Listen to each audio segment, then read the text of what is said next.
Renowned columnist Al Hunt said this, quote, "As Congress prepares to leave for its August recess, accomplishments as well as maturity have been in short supply during the first 200 days of the 114th Congress." Direct quote. I don't know how anyone could have said it better. Look at the pace these last few weeks. The same factors fueling the rise of Donald Trump are causing gridlock in the Senate because a far right wing is controlling the Republican Party from Trump on down or one up, however you want to say it. Here in the Senate, we've wasted weeks and weeks and weeks and weeks to Republicans infighting and desperation to appease the right wing. Yesterday, we wasted the Senate's time with a bill to defund Planned Parenthood. As I said here last week, good luck, and you saw what their luck was.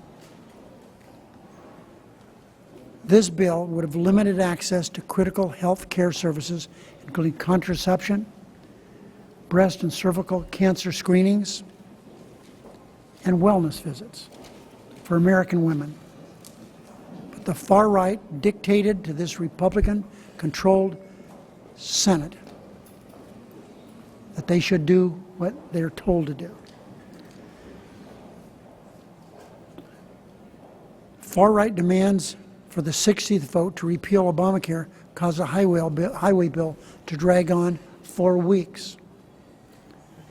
Now we have a vote scheduled Wednesday on cybersecurity.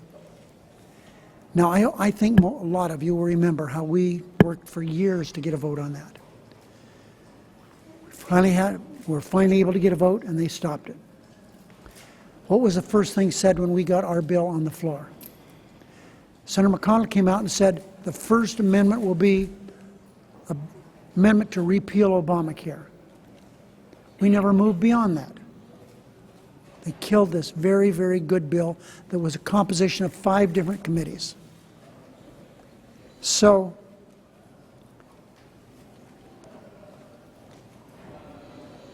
they're afraid to go to cybersecurity for reasons I don't fully understand unless the extremists got hold of them again. The Republican leader could already have been on cybersecurity, but he got Planned Parenthood got in the way. He could have filed cloture on it last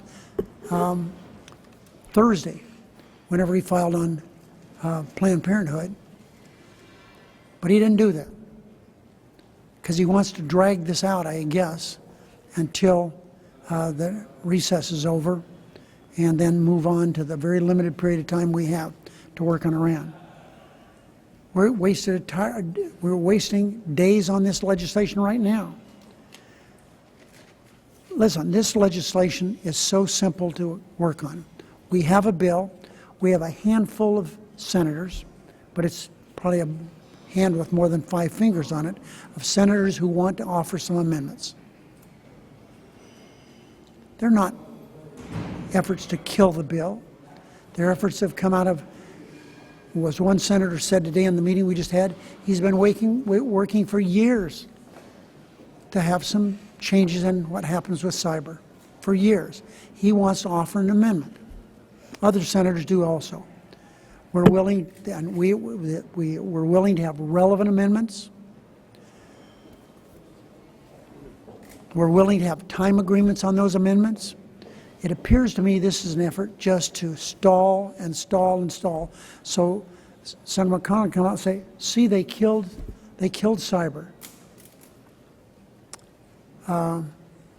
If the rules are followed, there won't be a first cloture vote. Won't occur until tomorrow after an hour after we come in. 30 hours is up, sometime Thursday afternoon. He couldn't even file cloture on the bill until then. That would take us into the weekend.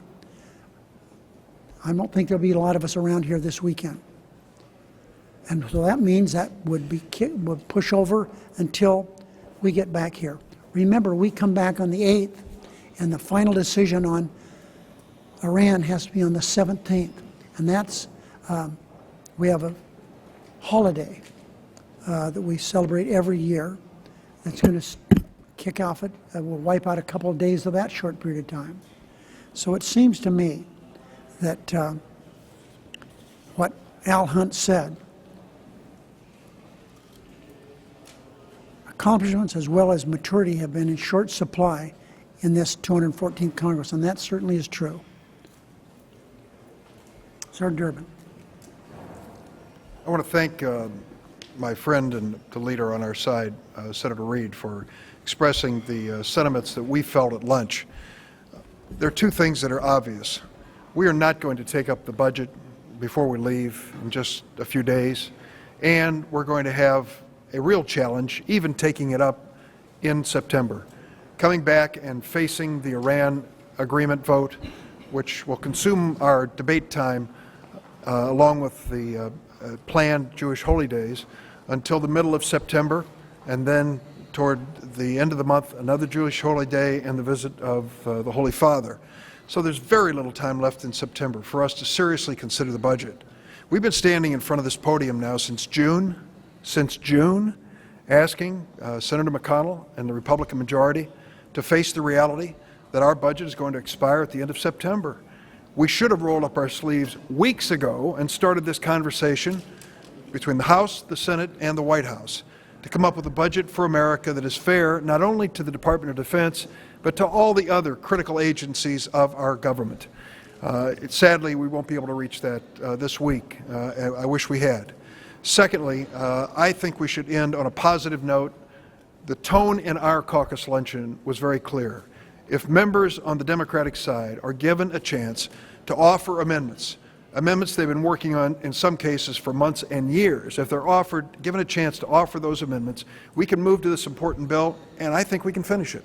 But we need a bipartisan agreement for that to occur. We are not going to walk away from this important bill without considering some aspects of it that could make it even stronger and protect more people in America. So I hope we can reach a bipartisan agreement in the closing hours of this week, finish the cyber bill, and again, I renew my request that the Republican leadership join us in a serious conversation about the budget. Well, thank you. First, a moment on cybersecurity, just to underscore what the leader and Dick Durbin said. All we're asking for is a limited number of amendments with time agreements. We're not trying to be dilatory. There are lots of views on this important bill. And then for Leader McConnell to have delayed it till now so he could do his Planned Parenthood little gambit and then jam us and say we don't have time, no amendments, that's not the way to legislate. The regular order that the leader had talked about would go right out the window.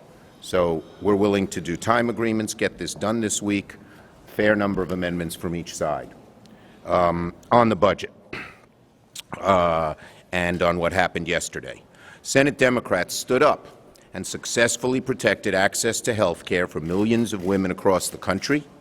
Republicans wanted to make it harder for women to get birth control, health screenings, and family planning services. But Democrats won this latest battle in the Republican war on women. Now, you'd think that would be the end of it. But sadly, it appears it's just the beginning. In the wake of their defeat yesterday, Republicans have decided that they're going to risk a government shutdown solely so they can take away women's health care. Haven't they learned? This is a repeat of what they tried to do in 2013 with ACA. It just isn't going to work. The American people are wise to them. You cannot hold the entire government hostage to make your ideological point and try to get your ideological way. And so, Republicans are knowingly putting us on a path to shut down the government if they pursue this reckless strategy. And let me say, it's not just on this issue. They have 4 or 5 others. Any of them will be a path to shutdown, and shutdown will fall on their shoulders. If they try to take hostages, if they try to add extraneous riders and say you have to keep those riders, important riders where there's great disagreements in the country about, unless we get our way, they're headed for a government shutdown. We hope they are not. We hope they've learned their lessons. But whether it's Planned Parenthood or another one of these amendments, we hope they won't do it.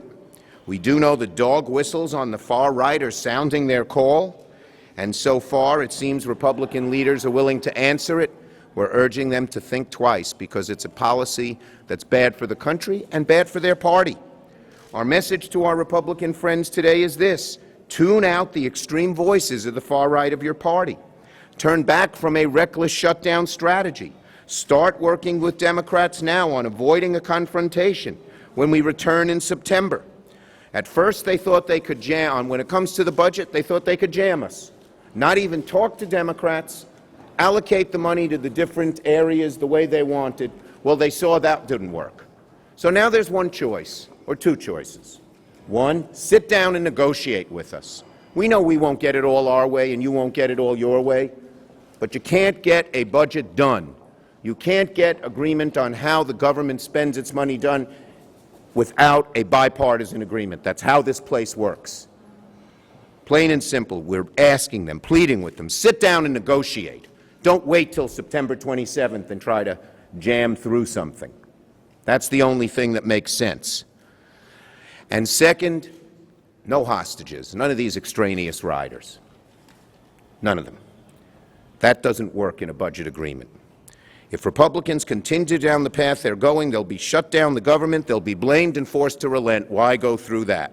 We urge them, skip the drama, drop the fight, work with us to reach a budget agreement. Clean up. Well, we have seen this movie before, and we all know how it ends. Republicans are once again wasting time, fighting with each other, posturing for the Tea Party, and pushing our country closer and closer to another completely avoidable crisis. We have had months and months to negotiate a budget deal. Democrats have been waiting at the table, but Republicans have refused to come out of their partisan corner.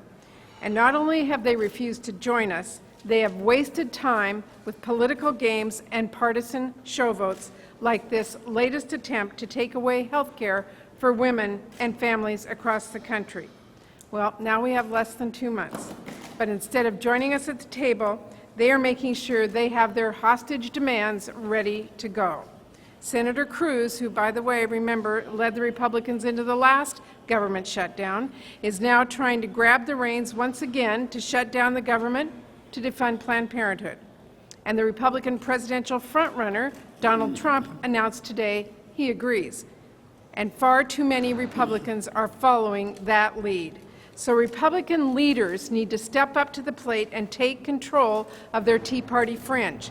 They need to work with us now to avoid another crisis and on policies that create jobs and help our middle class in this country. We still have some time for the Republicans to do the right thing, but not a lot. Our door is open. We've wanted for months to start negotiations. It's now up to Republican leaders to step away from their fringe and talk to us.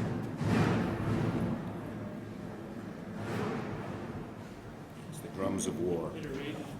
Yes. It appears that Republicans may drag this out to the last minute and try to put a year-long CR on the floor. Would Democrats accept that if it were clean? You mean after we come back after the recess? I mean, it would be short-term CR at the end of September and then a Well, year-long CR at the end The, of the year. the move is theirs. What we have said, it was outlined by Senator Murray and Senator Schumer in some detail, and Dick and I mentioned it also.